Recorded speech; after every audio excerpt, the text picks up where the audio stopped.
দুপুর গড়াতেই বাড়তে থাকে ভিড়, কেউ পরিবার নিয়ে, কেউ বন্ধুদের সঙ্গে, আবার কেউ শুধুই কালাভুনার স্বাদ নিতে ছুটে আসছেন এখানে।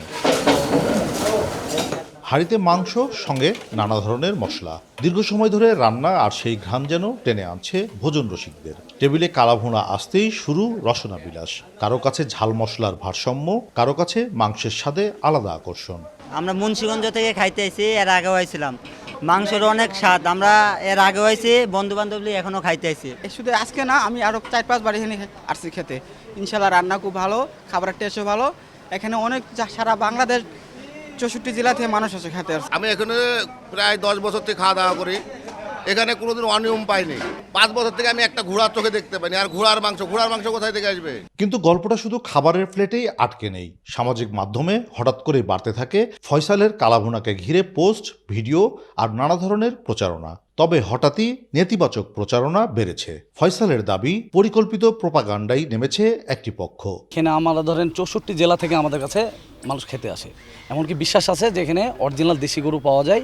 কিন্তু এই যে একজনের রুজিতে এভাবে করে করা তো মানে ঠিক হয়নি, যে এবং অন্যায় করে যে আমার একটা এই আমরা দীর্ঘদিন থেকে ব্যবসা করছি, এর একটা নাম, এখানে অনেক জায়গা থেকে বড় বড় কর্মকর্তাদের সব ধরনের লোক আসে, আর এখানে আমরা সবসময় ভালো মানের খাবার খাওয়াই।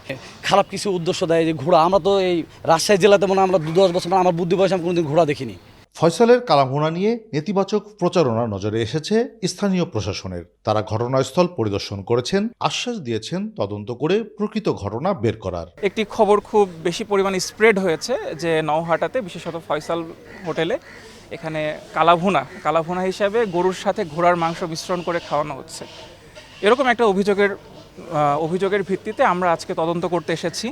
আমরা স্যাম্পল কালেকশন করেছি, আমাদের এই যে কুল বক্সে আমরা স্যাম্পল নিয়েছি, এবং এটা আমরা আমাদের ঢাকাতে central disease investigation laboratory CDIL যেটা আছে, ওখানে আমরা স্যাম্পলটা পাঠাবো যে আসলে এই মাংসগুলো ঘোড়ার মাংস কিনা, বা এই মাংসের সাথে ঘোড়ার মাংসের কোনো মিশ্রণ আছে কিনা। এই স্যাম্পলটা আমরা কালেক্ট করলাম, এখন আমরা পাঠাবো। পাঠিয়ে দিলে ওই রেজাল্টটা আসলে আমরা বুঝতে পারবো যে এই ভিডিওর সত্যতা কতদূর, এবং এখানে যদি সত্যতা পাওয়া যায় আমরা আইনের যেগুলো ব্যবহার আছে আইন প্রয়োগের ক্ষেত্রে আমরা সবগুলো ব্যবহার করব। ফয়সালের দাবি, তাদের সাফল্যের মূল কারণ খাবারের মান, স্বাদ এবং ক্রেতাদের সন্তুষ্টি। সামাজিক মাধ্যমে যারা প্রোপাগান্ডা ছড়িয়েছে তাদের শাস্তিও চান তিনি।